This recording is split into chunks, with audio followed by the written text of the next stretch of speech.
नमस्कार सबाइके ওয়ান্ডার মহুয়ার নতুন একটি ভিডিওতে সকলকে স্বাগত। আজকে বুধবার আর এখন সকাল ৬টা। তাহলে আজকের ভিডিওটা শুরু করা যাক। সকালে ঘুম থেকে যখন উঠেছি তখন ঘড়িতে প্রায় ৫:৩০। প্রত্যেক দিনই ঘুম থেকে আমি ৬টার মধ্যে উঠে পড়ি যখন ডোডোর স্কুল থাকে। আজকে আধ ঘন্টা আগেই ঘুমটা ভেঙে গেছে, তাই আর ঘুমাইনি, তখনই উঠে পড়েছি। সবার প্রথমে একটু গরম জল বসিয়ে দিলাম। প্রত্যেক দিন সকালবেলা উঠে আমিও গরম জল খাই আর ডোডোকেও এখন একটু দিই। আজকে ব্রেকফাস্টে পাস্তা বানাবো, তাই সবার প্রথমে পাস্তাটাকে একটু সেদ্ধ হতে বসিয়ে দিলাম। গতকাল রাতে সবজি কেটে রেখেছিলাম পাস্তার জন্য। এই দেখুন, গাজর আর ক্যাপসিকাম একটু যদি না গুছিয়ে রাখি না, তাহলে সকালবেলা খুব হ্যাপাজেট হয়ে যায়, জানেন তো, খুব তাড়াহুড়ো লেগে যায়। ওইদিকে পাস্তাটা সেদ্ধ হতে বসিয়ে এখন একটু গরম জল খেয়ে নেব। সকালের গরম জলটা আমি নিচে এইভাবে বসেই খাই, তার সাথে একটু ঘাড়ের ব্যায়ামও করে নিই। সকালবেলা তো খুব একটা সময় হয় না এক্সারসাইজ করার, ওই যতটুকু হয় আর কি। ডোডোর সকালে স্কুলে যাওয়ার এই যে সময়টা না, তখন এক একটা মিনিট যেন এক একটা সেকেন্ডের মতন কেটে যায়। মনে হয় এই যদি স্কুলের বাস চলে যায়, এই যদি ওর স্কুলে যেতে দেরি হয়ে যায়।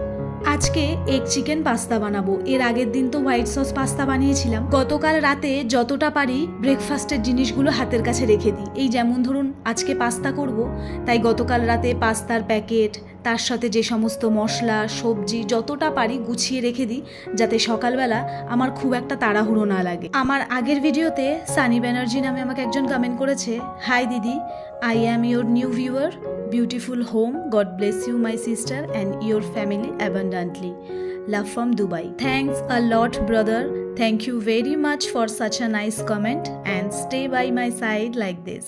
Thank you so much. আজকে আমার সাথে সাথে অজয়ও সকাল সকাল ঘুম থেকে উঠে পড়েছে। আজকে আবার অজয়ের একটা কাজ আছে, আর এইদিকে ডোডোকে রেডি করিয়ে খাইয়ে এখন যাচ্ছি নিচে। একটু পরেই বাস আসবে। যতই আমার বাড়ির সামনে বাস আসুক না কেন, আমি ৫-৭ মিনিট আগে গিয়েই নিচে দাঁড়িয়ে থাকি। আমি 7:45-টার মধ্যে সমস্ত কিছু গুছিয়ে নিয়ে ডোডোকে নিয়ে নিচে দাঁড়িয়ে থাকি, আর ডোডোর স্কুলের বাস একদম 8:00-টার সময় চলে আসে। চলুন, ডোডোকে বাসে তুলে দিয়ে চলে এসেছি, এখন ঘরের কাজ সারবো। আজকে জানেন তো দুপুরে রান্না নেই, তাই ভেবে রেখেছি আজকে অনেক এক্সট্রা কাজ করব, মানে যেগুলো হচ্ছে রান্না থাকলে সেই সময় করা যায় না। প্রত্যেক দিনই তো ঘর পরিষ্কার করি, কিন্তু প্রত্যেক দিনের মধ্যে একটা তাড়াহুড়োর ভাব থাকে, যেহেতু মাথায় রান্নার একটা চাপ থাকে। কিন্তু আজকে যেহেতু দুপুরে রান্না নেই, তাই ঠিক করেছি ঘরের অনেক কিছু কাজ আজকে আস্তে আস্তে করব। আজকে দুপুরবেলা পাশেই একটা বাড়িতে নিমন্ত্রণ আছে আমাদের সবার, মানে আমার শ্বশুরবাড়ির ফ্যামিলির সবার, তো সেখানেই যাব। রাতে ঘুমোতে যাওয়ার সময় বিছানায় অনেক কিছু থাকে, সেগুলো আপনারা দেখতেই পেলেন, কিন্তু সকালবেলা হলে তার 90% আমি আমার খাটের থেকে সরিয়ে রাখি, কারণ আমার পরিষ্কার পরিচ্ছন্ন একদম খালি বিছানা দেখতে ভীষণ ভালো লাগে। তারপর রাতে যখন আবার ঘুমাতে যাই সেগুলো বার করে নিই। সুজাতা পাল বলে আমাকে একজন কমেন্ট করেছে, অনেক দিন ধরে তোমার ভ্লগ দেখি, খুব ভালো লাগে, আর একটু বড় ভ্লগ দিও, খুব খুব ভালো থেকো। Thank you so much. হ্যাঁ, নিশ্চয়ই চেষ্টা করব আমি আর একটু বড় বড় ভ্লগ তোমাদের সাথে শেয়ার করার। অনেক অনেক ভালোবাসা। মহুয়া কোনার বলে আমাকে একজন দিদিভাই কমেন্ট করেছে, তোমার কি দুটো ব্যালকানি বোন? না গো দিদিভাই, আমার একটাই ব্যালকানি। দুটো ব্যালকানি হলে তাহলে তো খুবই ভালো হতো। আজকে সোফার এই টাওয়ালগুলোকে কেচে দেবো। চলুন এগুলোকে আগে ভিজিয়ে রাখি, খানিকক্ষণ ভিজিয়ে দিয়ে তারপর আবার বাদবাকি ঘরের সমস্ত কাজ করব। ততক্ষণ এটা একটু ভালো করে ভিজে যাবে। খুব নোংরা হয়েছিল জানেন তো, দেখতেও একটু কেমন লাগছিল, তাই ভাবলাম আজকে তো রান্না নেই, আজকে এইটা কেচে দেবো। প্রিয়াঙ্কা রয় বলে আমাকে একজন কমেন্ট করেছে, খুব সুন্দর লাগলো ব্লগটি, অনেক ধন্যবাদ, এইভাবে পাশে থাকবেন আর আমার ভিডিও দেখবেন। অজয় যেহেতু চলে এসেছে সকালের টিফিনটা করতে, তাই ভাবলাম আমিও ওর সাথে বসে একসাথে টিফিনটা করে নিই, তারপরে আবার নয় বাদবাকি কাজ করব। তাই চটপট টিফিন করে টাওয়ালগুলো যে ভিজিয়ে রেখেছিলাম সোফার, সেগুলোও কেচে দিলাম। বাইরে একটু রোদ রয়েছে, তাই ভাবলাম এখন কেচে দিলে ওই যতটা শোকায়, নলে তো এখন বারবার রোদ উঠছে আবার বৃষ্টি হচ্ছে, এই চলছে। টাওয়ালগুলো না বেশ ভারী হয়েছিল জানেন তো ভেজানোর পরে, প্রথমে বোঝা যায়নি, তারপর এতটাই ভারী হয়ে গেছিল যে কাচতে একটু অসুবিধাই হচ্ছিল। চলুন হয়ে গেছে, এখন ঘরে চলে যাই। যেগুলো জামা কাপড় আগে ঘরে মেলা ছিল শুকনো, সেগুলোও তুলে নিয়ে চলে এসেছি। সোফাটা তো টাওয়াল দিয়ে ঢাকা ছিল, তাও দেখছি সোফার কোনায় কোনায় বেশ ভালোই ময়লা পড়েছে।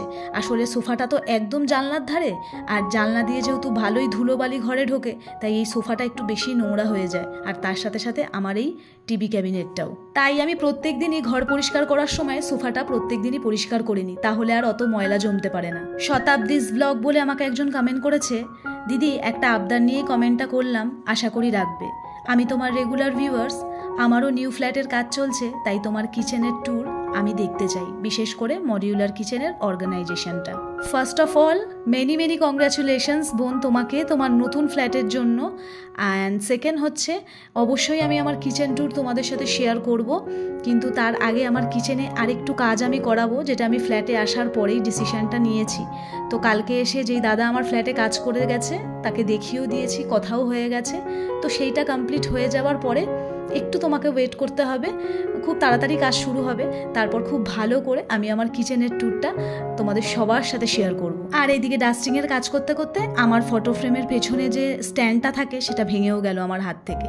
যাই হোক, ওটাকে কোনো রকম সাপোর্ট দিয়ে রেখে এখন এই ঘরের আমি আজকে বেড কভারটা চেঞ্জ করব। তাই তার আগে খাট জানলা এগুলো একটুখানি ভালো করে পরিষ্কার করে নিলাম। ওই যে বললাম রান্না নেই, রান্না না থাকলে না ঘরের অনেক এক্সট্রা কাজ করা যায়, যেটা রান্না থাকলে সেই দিনে আপনি করতে পারবেন না। হ্যাঁ করবেন হয়তো, কিন্তু এতটা সময় নিয়ে এতটা ভালোভাবে কিন্তু করা যায় না। চলুন, বেড কভার তো আমার পাতা হয়ে গেছে, আর দাঁড়ান জানলাটাকে একটু বন্ধ করে দিই, রোদ আসছে তো, নাহলে বিছানাটা না পুরো গরম হয়ে যাবে, তখন আর বিছানায় এক ফোঁটা বসা যাবে না। এই আগের বেড কভারটা এখন রেখে দেবো।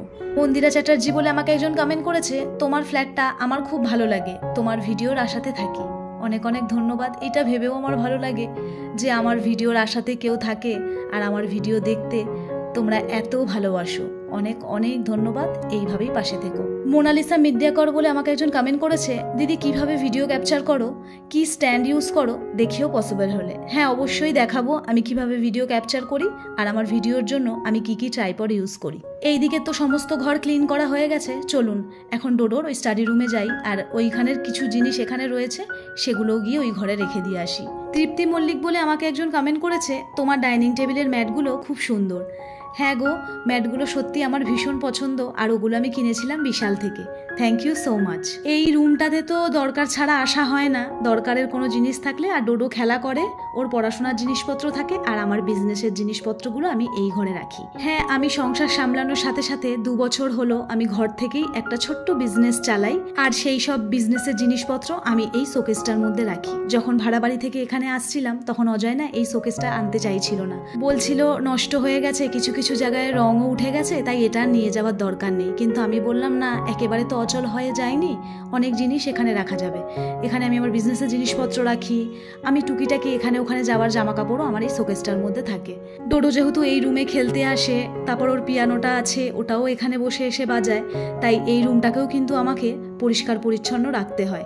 তবে হ্যাঁ, এই রুমটা যেহেতু বেশিরভাগ সময়টাই বন্ধ থাকে, তাই অতটা বেশি ধুলো ময়লা এই রুমটার মধ্যে ঢুকতে পারে না। এই যে বই রাখার সেলফটা দেখছেন, এখানে ডোডোর সমস্ত পড়াশোনার জিনিস, ওর প্রজেক্টের জিনিস, ওর স্কুলের যাবতীয় জিনিস এই সেলফটার মধ্যে থাকে। এই ফ্ল্যাটটার ওই কোণাটাতে একটা পিলার পড়েছিল, তো আমি চিন্তা ভাবনা করে ওটাকে সেলফ বানিয়ে দিয়েছি যাতে বই খাতা ছড়িয়ে ছিটিয়ে না থাকে, একই জায়গায় থাকে। এই পিয়ানোটা ডোডোর 5 বছরের জন্মদিনে পেয়েছিল। ভাড়া বাড়িতে তো এরকম করে রেখে বাজানোর জায়গা ছিল না, এখানে একদম সুন্দর সেট আপ করে রেখে দিয়েছে, যখনই মন হয় এখানে এসে বাজায়। চলুন, এই রুমটাও খুব ভালো করে পরিষ্কার করে নিয়েছি, এখন এটাকে লক করে দেব। এই রুমটা লক করাই থাকে, যখন দরকার আসা হয় তখন আবার লক খুলে নেওয়া হয়। আর এই দরজাগুলোর না প্লাস্টিকগুলোও তুলতে পাচ্ছি না, কবে যে রং হবে তবেই প্লাস্টিকগুলো তুলে দরজাগুলোকে না খুব ভালোভাবে ক্লিন করতে হবে। সমস্ত পরিষ্কার করা হয়ে গেছে, তাই ভাবলাম বাইরেটাও একটু পরিষ্কার করে নিই।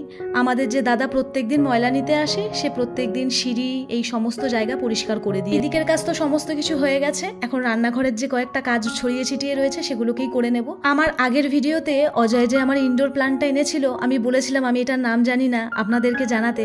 অনেকেই আপনারা আমাকে সেই গাছটার নাম বলেছেন, যেমন সুস্মিতা দাস, নন্দিনী মুখার্জি আর Indian home kitchen. Thank you so much. আমার সত্যি গাছটার নাম জানা ছিল না, আর আপনারা যে আমাকে এই গাছটার নামটা জানিয়েছেন তার জন্য অসংখ্য ধন্যবাদ। প্রত্যেক দিন যখন আমার ভিডিওর মধ্যে এত সুন্দর সুন্দর কমেন্ট আসে, তখন নিজেকে বিশ্বাসই করতে পারি না যে সত্যি আমার ভিডিওগুলো আপনারা এত ভালোবাসছেন, এত পছন্দ করছেন, তার জন্য আমার ভিডিওতে এত সুন্দর সুন্দর কমেন্ট আপনারা করছেন। এইভাবেই পাশে থাকবেন আর আমাকে আশীর্বাদ করবেন, আমি যেন আগামী দিনে আরও সুন্দর সুন্দর ভিডিও আপনাদেরকে উপহার দিতে পারি। আর এইদিকে আমি স্নান করে চটপট করে রেডি হয়ে নিচ্ছি, আমার শ্বশুর শাশুড়ি সকলে রেডি হয়ে আমার জন্য বসে আছে। আজকে অজয়দের যেখানে কেটারিং এর কাজ চলছে সেখানেই আজকে আমাদের নিমন্ত্রণ। যেহেতু বাড়ির কাছেই, খুব একটা বেশি দূরে যেতে হবে না, তাই খুব একটা বেশি সাজগোজের ঝোঁক নেই। দাঁড়ান, বেরোনোর আগে দরজা জানলাগুলো বন্ধ করে দিয়ে যাই, বৃষ্টির তো ভরসা নেই, কখন হুট করে নেমে যাবে, তখন ঘর বিছানা সমস্ত কিছু ভিজে যাবে। তাহলে চলুন যাওয়া যাক, আর আজকের ভিডিওটাও এখানে শেষ করা যাক। সকলে ভালো থাকবেন, সুস্থ থাকবেন, নিজেদের খেয়াল রাখবেন। দেখা হবে খুব তাড়াতাড়ি। ভিডিওটা কেমন লাগলো সেটা জানাতে কিন্তু একদম ভুলবেন না।